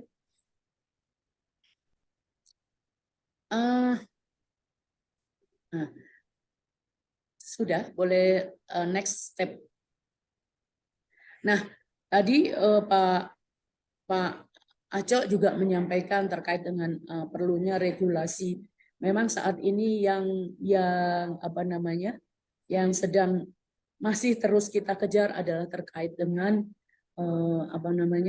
sistem ketertelusuran, karena di berbagai negara pun ketertelusuran ini menjadi hal yang sangat penting, dan untuk praktek di Indonesia itu masih terpisah-pisah antara hulu, kemudian di processing sampai di hilirnya. Nah, ini maunya nanti akan menjadi salah satu sistem ketertelusuran atau yang kita sebut dengan Stellina. Dan ini masih perlu terus pendampingan bersama para ahli dan kemudian para pelaku usaha. Bapak Ibu, untuk regulasi terkait sistem jaminan mutu, dari mulai undang-undangnya, peraturan pemerintahnya, sampai turunannya ke peraturan menteri, semuanya sebetulnya sudah tersedia untuk bisa menjamin bahwa produk yang beredar, komoditas yang beredar di masyarakat itu perlu dijamin bahwa dia akan aman untuk dikonsumsi oleh masyarakat dengan kualitas yang baik. Jadi masyarakat harus bisa menikmati komoditas tersebut sesuai dengan harga yang dia bayar. Kalau misalnya dia membayar mahal, artinya itu kualitasnya baik atau premium dan seterusnya. Jadi ini yang harus bisa kita pastikan. Dan Bapak Ibu sebagai produsen harus bisa menjamin hal tersebut. Boleh lanjut? Nah, ini Bapak Ibu sistem jaminan mutu dan keamanan hasil perikanan hulu hilir. dari mulai penangkapan atau pembudidayaan, ada masing-masing sudah mengeluarkan sertifikasinya. Kemudian di pelabuhan juga demikian. Kemudian nanti sampai di UP-nya, UPI unit pengolahan ikannya atau udangnya, itu ada sertifikat juga untuk menjamin bahwa produk yang dihasilkan nanti ini adalah kualitasnya baik dan aman untuk dikonsumsi. Demikian juga nanti ketika produk tersebut beredar dan seterusnya sampai akhirnya di tangan konsumen. Semua adalah keterlibatan dari mulai Kementerian Kelautan Perikanan, kemudian BPOM, ya, kemudian LS Pro, teman-teman LS Pro dan seterusnya. Jadi ini semua saling kait-mengkait dan saling memiliki tanggung jawab bersama. Boleh lanjut? Nah, Bapak Ibu, terkait dengan standar nasional Indonesia di komoditas udang juga sudah ada beberapa SNI produk udang, dari mulai produk udang untuk kadar indolnya, ini untuk cara uji kimia produk perikanannya, kemudian ada petis udang, ada terasi udang, ada udang kipas hidup untuk konsumsi, ya. Kemudian ada kerupuk udang, udang berlapis tepung atau breaded yang kita sebut dengan itu. Kemudian udang dalam kemasan kaleng, kerupuk udang untuk udang segarnya, beku, kupas mentah dan seterusnya, masak beku. Ini semua sudah ada SNI-nya. Kalau ada maksud saya gini, jika konsumen maupun produsen menganggap adanya kepentingan untuk mengeluarkan SNI lagi, apapun itu adalah kepentingannya adalah tergantung dari konsumen maupun produsennya itu. Jadi maksudnya itu bisa diusulkan kembali apa jenisnya dan seterusnya. Jadi ini akan berproses kembali. Tetapi yang sudah eksis adalah yang 12 nomor yang ada di hadapan Bapak dan Ibu ini. Boleh lanjut? Nah, ini adalah beberapa persyaratan yang dikeluarkan oleh beberapa negara terkait dengan quality and safety-nya.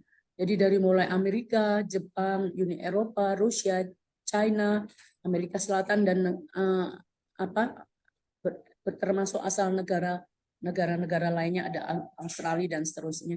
Ada beberapa negara yang mempersyaratkan adanya HACCP, tapi ada juga yang tidak mempersyaratkan HACCP, ya, HACCP yang kita kenal itu. Jadi masing-masing apabila kita ingin melakukan penetrasi pasar kepada negara-negara tersebut, kita harus melihat persyaratan-persyaratan di masing-masing negara tujuan tersebut. Boleh lanjut? Demikian juga terkait dengan sustainability, ya, Bapak Ibu, ada persyaratan-persyaratan dari beberapa negara, ada yang tidak mempersyaratkan apapun misalnya gitu. Itu juga kita harus betul-betul jeli apabila kita ke pasar mana produk kita akan kita offer gitu, ya. Kemudian juga adanya third party certification. Jadi ada ISO, ada STF dan seterusnya.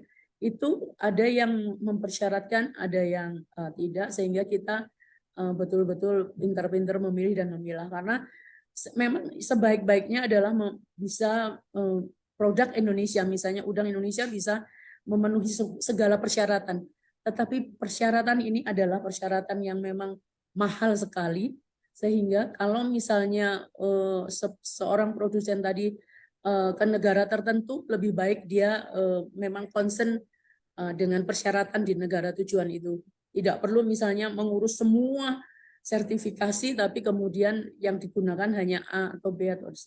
Tapi menurut hemat saya sebagai pembina mutu, itu memang baik, karena bagaimanapun sertifikasi internasional itu pasti memiliki kualitas yang bisa menjamin bahwa kualitas udang atau produk yang akan kita kirim itu pasti memenuhi kualitas internasional, persyaratan internasional. Boleh lanjut? Nah, Bapak dan Ibu yang kami hormati, sebagai seorang pembina mutu di Kementerian Kelautan Perikanan, kita memiliki beberapa kegiatan pembinaan mutu dan peningkatan nilai tambah. Jadi kita bisa melakukan pembinaan langsung, pembinaan ke UPI menengah, skala menengah mikro kecil, supplier sampai kepada pembinaan masalah losis dan seterusnya, itu juga dilakukan. Kemudian ada peningkatan kompetensi. Jadi dilakukan refreshment pembina mutu, ya. Kemudian dilakukan juga TOT pembina mutu baik yang ada di provinsi, kabupaten, kota.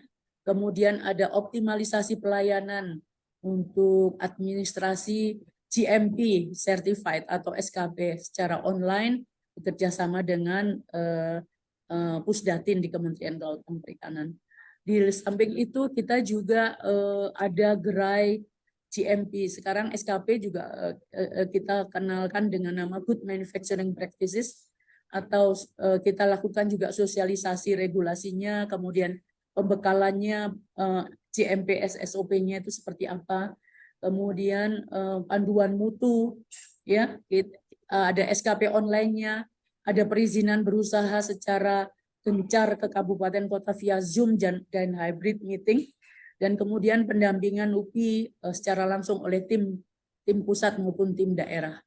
Di samping itu juga kita melakukan pengembangan ragam produk, jadi pembinaan terhadap pengembangan ragam produk yang kira-kira di wilayah itu belum diadop, bisa kita kenalkan dengan hal yang baru, atau sebaliknya. Dan kemudian kalau ada ragam di daerah yang di pusat belum mengadopsinya, maka kita akan usahakan untuk bisa mengadopsi. Kemudian fasilitasi dan pembinaan kemasan. Nah, ini juga penting karena banyak teman-teman daerah masih kesulitan untuk akses terhadap bagaimana membuat kemasan yang baik dan menarik. Karena kemasan ini menjadi salah satu, di samping untuk melindungi produk, sebetulnya dia juga sebagai daya tarik bagi konsumen. Jadi kita juga lakukan pembinaan terkait hal tersebut. Nah, hal lain adalah fasilitasi sarpras. Terkait ini pemerintah memberikan semacam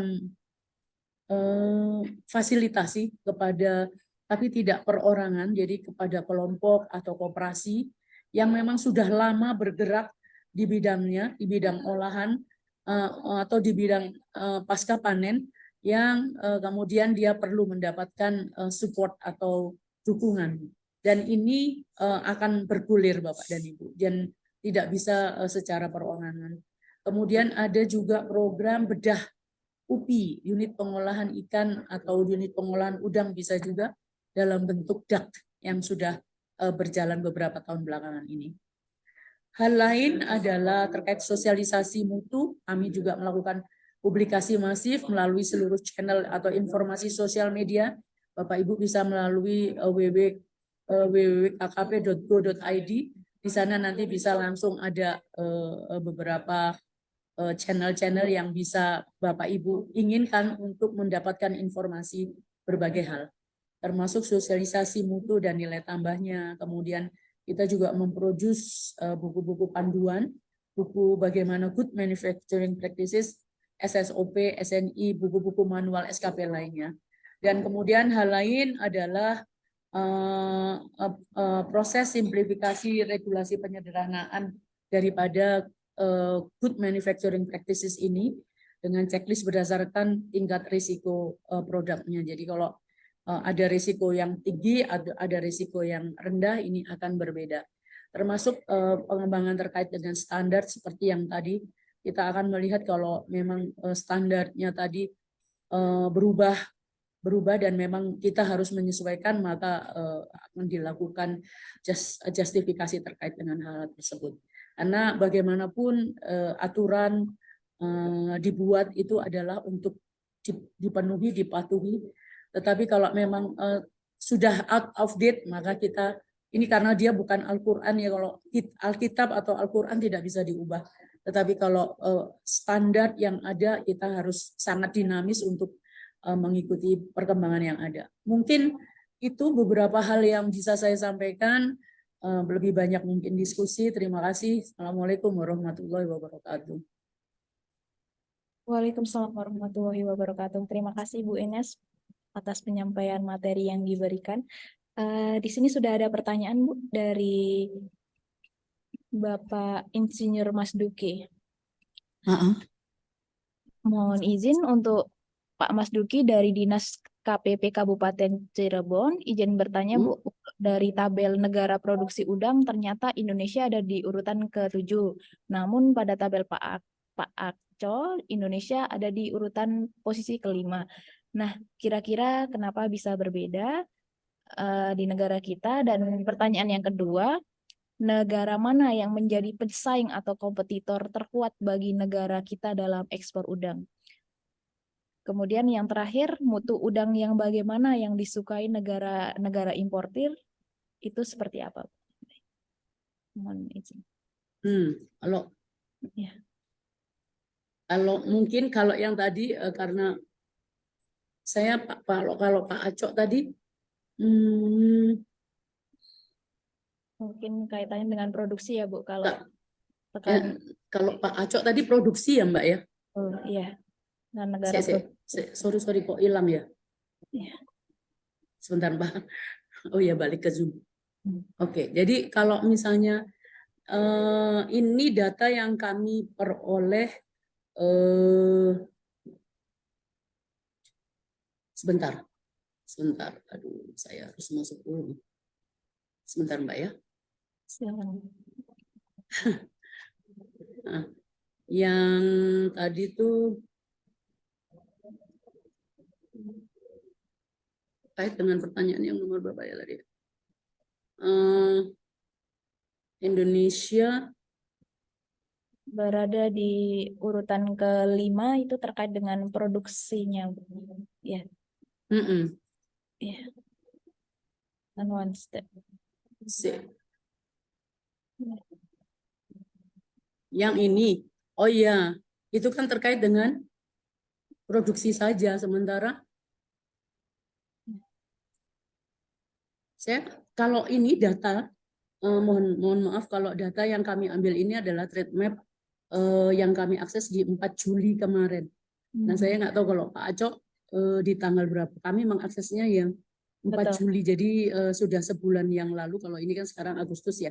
Sudah 4 Juli yang lalu. Jangan-jangan Pak Acok lebih update daripada saya ya kalau memang Pak Acok yang ke-5. Jadi ini Bapak Ibu mungkin ini tidak perlu kita jadikan permasalahan. Yang penting adalah Indonesia memang posisinya masih kalah dibanding, bayangin aja, kalah dibanding India, yaitu Vietnam. Tadi Pak Acok juga sama ya datanya, boleh kalau boleh iya kan? Sama, jadi Ekuador, Vietnam, Chile, India. Nah, mungkin Pak Acok tadi nggak ada Rusia ya? Belum ada ya. Ya, itu. Jadi ini tidak jadi masalah, tetapi ya sekitar itulah. Pesaing kita ya negara-negara itu yang di atas itu. Kalau bahkan di data ini kan Norway, tapi kalau Norway kan jauh di atas.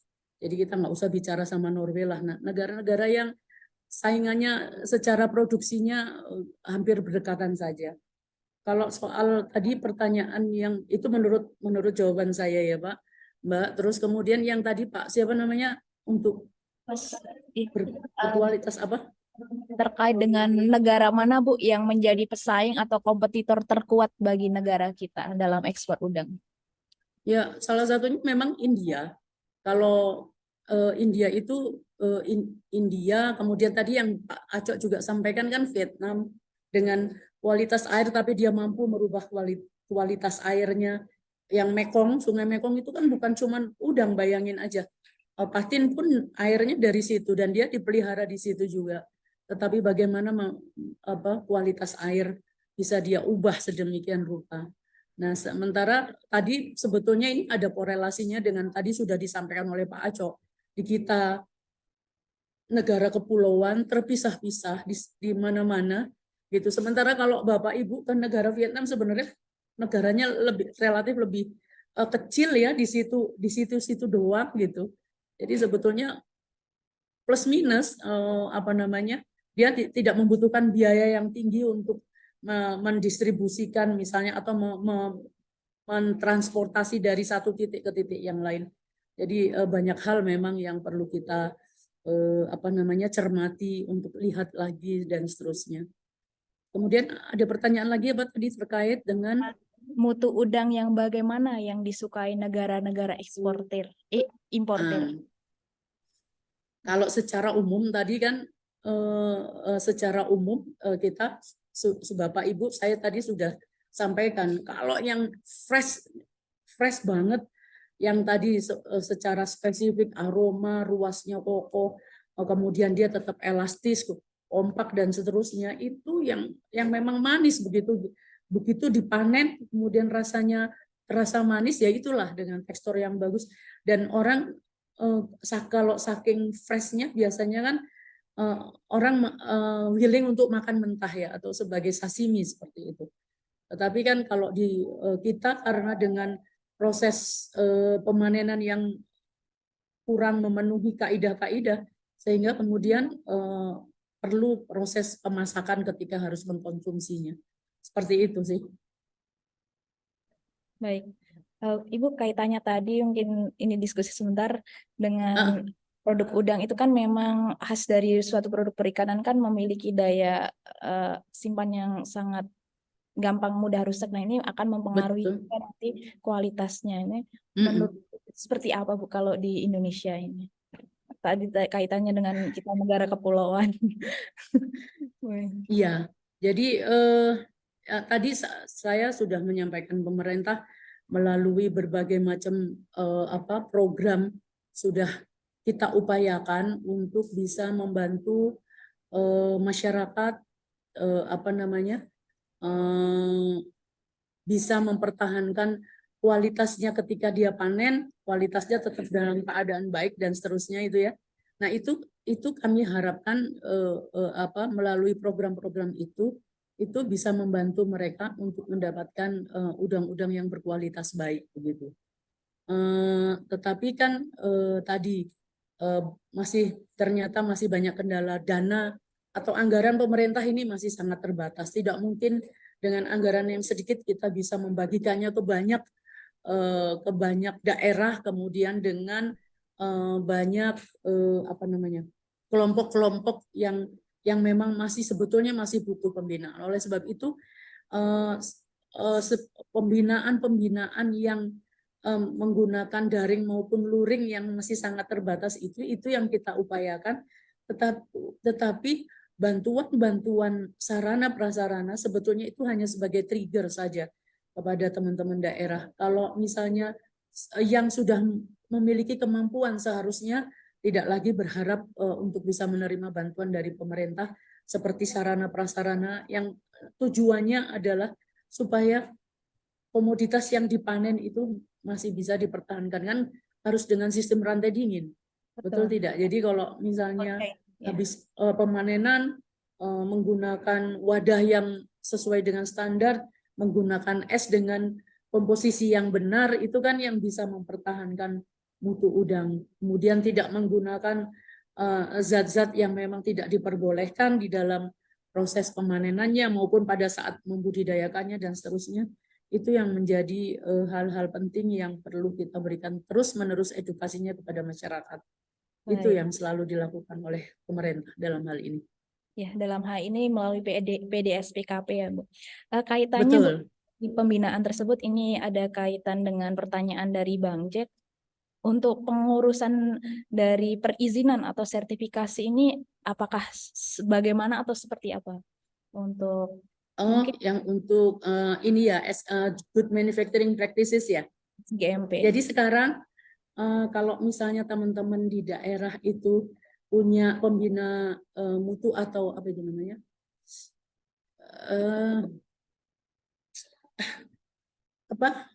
Kok mau ngomong itu susah. Teman-teman di daerah itu ada yang suka mendampingi di lapangan itu apa namanya? Penyuluh. Penyuluh, Masya Allah. Jadi bisa, Masya Allah, mau ngomong penyuluh. Maaf sebentar. Astagfirullahaladzim. Jadi melalui teman-teman penyuluh itu bisa berkonsultasi dengan mereka.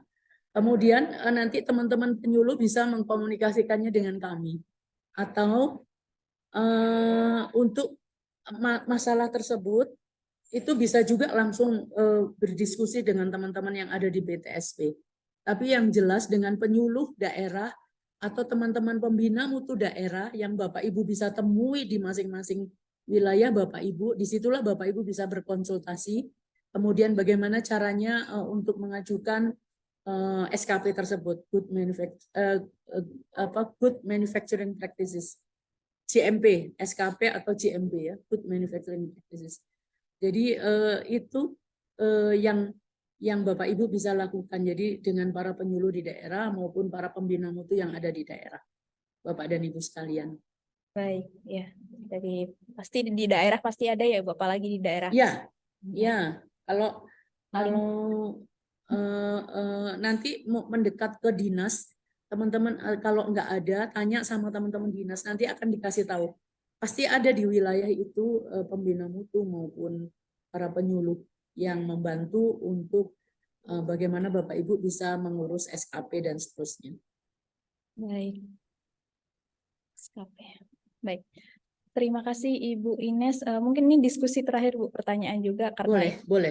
tadi mungkin dari Pak Aco itu lebih kepada di hulunya terkait produksinya harus seperti apa. Kemudiannya kan kaitannya dengan hilir yang nanti produk akhir dari udang ini seperti apa. Sebenarnya permasalahan di Indonesia juga dari pengetahuan masyarakat itu mungkin hanya sebatas teknis, nanti pemasarannya itu mungkin belum banyak yang mengetahuinya. Dan menurut Ibu sebenarnya seberapa pentingkah itu untuk diketahui dari manajemen hilirisasi itu terkait produk udang ini sampai dengan tahap untuk menjamin mutu? Karena kebanyakan hanya tahu dia produksinya, tetapi untuk pemasarannya, kualitasnya harus seperti apa, mutunya, sehingga nantinya berkaitan dengan harga jual. Terima kasih. Ya, jadi sebetulnya saya yakin kalau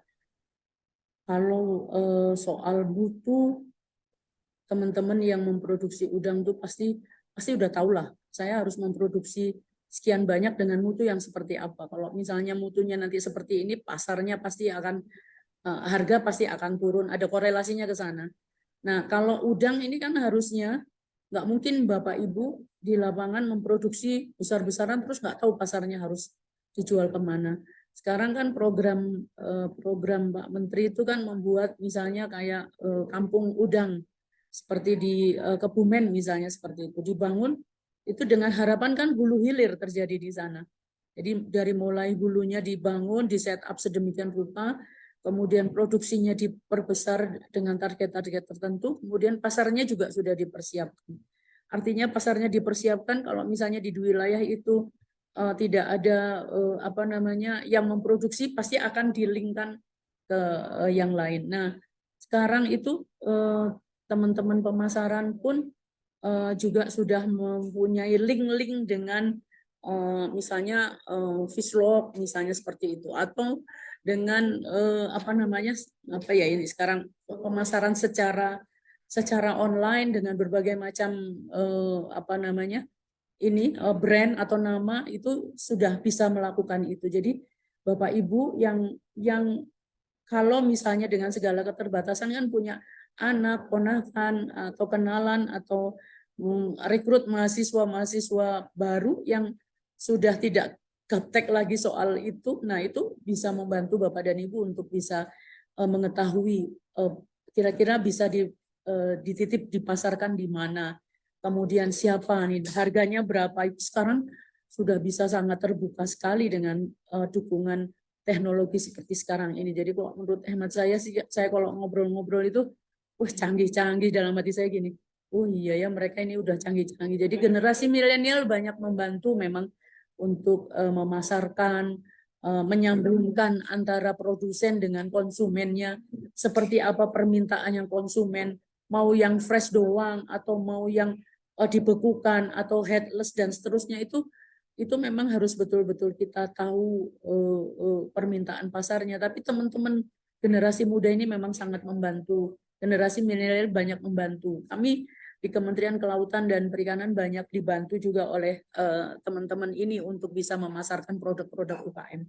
Jadi nanti kalau membutuhkan informasi lebih lanjut, sebentar.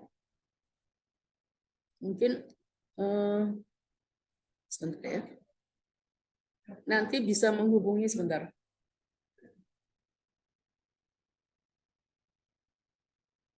Kalau untuk pengurusan tadi ya, untuk pengurusan itu bisa ke PTSP di Kementerian Kelautan dan Perikanan. Nanti bisa ada kontaknya.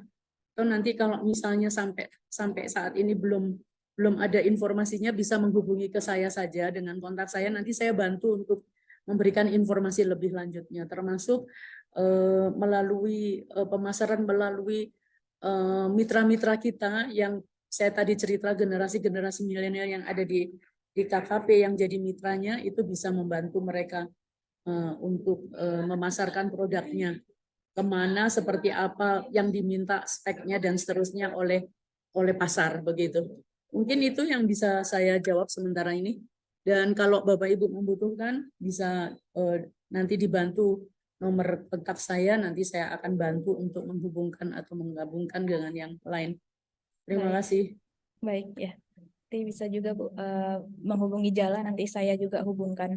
Nah, Mungkin ya boleh. Nah ini, ya saya baru ngomong Jala juga salah satunya. Saya kok nyari-nyari yang lain.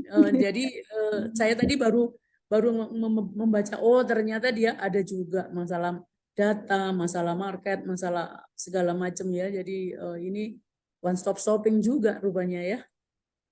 membantu dari hulu hilir Bu kamu. Ya, Nah betul, Buhil ya. betul. Nah ini boleh Baik. juga ya. Ya. Ini pertanyaan Oke. terakhir Bu, dari Boleh. Nadia. Ya, bagaimana menanggulangi untuk permasalahan ekspor, terutama ekspor ke Amerika, dan apakah permasalahan tersebut sama dengan permasalahan ekspor ke negara-negara lainnya? Seperti apa Bu kalau ekspor ke Amerika itu permasalahannya?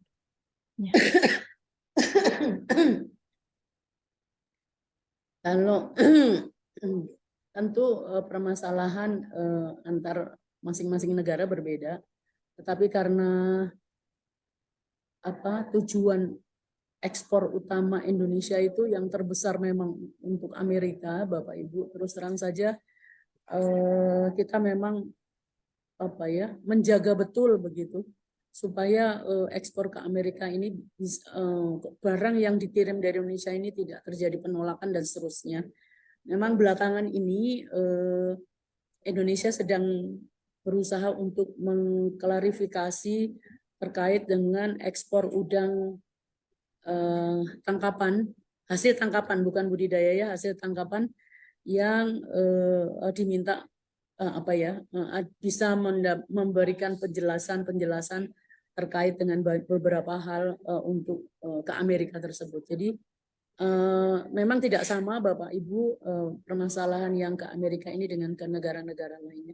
Amerika ini perlu kita jaga betul karena permintaan udangnya masih cukup yang terbesar lah dari Indonesia ini dibanding dengan negara-negara yang lain, terutama kayak ke Uni Eropa kan tidak sebesar Amerika, dia sangat kecil. Jadi ini yang perlu kita jaga betul. Itu sih mungkin Bapak Baik. dan Ibu. Tapi untuk kaitannya di Amerika itu apakah permintaannya pasti ya berbeda Bu? Untuk kesimpulannya atau sangat rumit kah atau seperti apa Bu untuk ekspor ke Amerikanya? Ya. Kalau selama ini sih teman-teman yang melakukan eksportasi ke sana kan tadi sudah kelihatan dari penolakannya Bapak teman-teman ya. Jadi sebentar. Kalau permasalahan udang ekspor tadi kan untuk tahun belakangan ini kasus antibiotik itu sudah tidak ada, cuma 1 kali. Yang lainnya itu paling ada filti dan kemudian ada salmonella. Berarti kan memang penerapan sanitasi hygiene-nya ini yang memang masih perlu terus kita lakukan pendampingan kepada teman-teman. Kadang-kadang kan memang ya pada saat disampling di sini, dilakukan uji sampling di Indonesia, tidak ditemukan gitu loh. Loh kok dilalah pas udah sampai sana, dilakukan uji sampling, ternyata terkena gitu loh. Jadi karena beda batch, beda segala macam, pas dikena kok yo nasib gitu loh. Itu kata orang, kata apa lagu dangdut, oh ya nasib gitu ya. Jadi kan ini yang sungguh sangat merugikan buat teman-teman. Oleh sebab itu memang ini tidak bisa dianggap sepele, karena kalau sudah masalah sanitasi hygiene ini tidak dijaga dari saat panen di awalnya, dianggap nggak apa-apa lah kecil, sedikit aja nggak apa-apa lah gitu. Ternyata kok yo dia yang disampling ya sudah kena kan gitu. Jadi ini yang perlu perhatian betul, perlu konsentrasi tinggi dari para teman-teman produsen, karena ini kan kami nggak bisa bilang apa-apa. Kalau sudah diuji di sini ternyata tidak ada nih kasus salmonella, nggak ada, lu kok pas, karena dalam perjalanannya kan bisa jadi kan up and down-nya suhu dan lain sebagainya itu bisa juga gitu. Kemudian wadah dan lain-lainnya bisa berpengaruh. Ini sumber ini kan kami dapat dari Revusal FDA yang diolah sampai dengan Juni 2023 ini. Mungkin itu jawaban saya. Baik, terima kasih. Ibu. Inde. Ya, karena itu pertanyaan terakhir dan waktu sudah menunjukkan pukul 15.47 yang tadi kita sudah rencanakan 14.45. Kami ucapkan terima kasih atas diskusi kita kali ini yang sangat menarik, Bu. Ya. Ya, terima kasih. Saya juga terima kasih sudah diundang dan diajak diskusi. Saya mohon maaf kalau ada hal yang mungkin kurang atau tidak berkenan, tetapi sekali lagi saya masih bisa membuka diskusi nanti melalui Jala tadi bisa menanyakan kontak saya dan seterusnya. Terima kasih sekali lagi. Saya mohon maaf lahir dan batin apabila banyak hal yang kurang berkenan. Salam buat semua teman-teman yang ada di Jala, juga Pak Aco, dan juga semua yang hadir dalam kesempatan hari ini. Terima kasih. Assalamualaikum warahmatullahi wabarakatuh. Waalaikumsalam warahmatullahi wabarakatuh. Terima kasih Bu Ines yang sudah menyampaikan materi. Saya akan membacakan sedikit kesimpulan bahwa yang pertama, budidaya udang adalah manajemen hulu sampai hilir kaitannya dengan mutu udang. Oleh karena itu dibutuhkan elaborasi, baik itu pengembangan inovasi, teknologi, dan regulasi sangat diperlukan dan merupakan tugas kita bersama. Kemudian juga proses dari mutu udang yang berkualitas sebagai salah satu produk unggulan perikanan di Indonesia dibutuhkan bagaimana pengetahuan terkait dengan sistem jaminan mutu keamanan khususnya udang dari hulu ke hilir yang wajib dipahami oleh seluruh pelaku udang. Untuk itu kami akan mengumumkan dua peserta yang tadi sudah bertanya dan sudah aktif berdiskusi. Dengan pertanyaan terbaik kami ucapkan selamat kepada Bapak Insinyur Mas Duki. Dan yang kedua, Bapak Muhammad Atar Nazim nantinya dapat menghubungi panitia di kontak person yang tercantum di kolom chat. Terima kasih juga kami sampaikan kepada Dr. Aco dan Ibu Ines yang sudah berkenan membagikan ilmu yang luar biasa. Harapannya ilmu yang disampaikan dapat diaplikasikan nantinya. Juga kami sampaikan kepada semua peserta yang telah hadir dan berpartisipasi pada webinar kali ini. Kami ingatkan juga untuk mengisi link absensi webinar melalui link survei, dan link akan kami tutup pukul 6 waktu Indonesia Barat. Saya ucapkan terima kasih untuk Jala dan FIB yang telah mendukung acara webinar kali ini. Sebagai informasi juga, nantinya sertifikat akan diproses oleh panitia selama kurang lebih 1 minggu ke depan. Saya Bella Rahmasaida sebagai moderator pamit undur diri. Saya mewakili segenap tim yang bertugas. Mohon maaf atas segala kesalahan. Semoga acara webinar ini dapat bermanfaat untuk kita semua, serta dapat menjadi pendukung dalam peningkatan wawasan berbudidaya udang. Saran dan juga masukan sangat diperlukan untuk acara ke depan, dan semoga nantinya kita dapat bertemu di forum diskusi selanjutnya. Jaya Udang, Jaya Indonesia. Terima kasih. Akhirul kalam. Wassalamualaikum warahmatullahi wabarakatuh.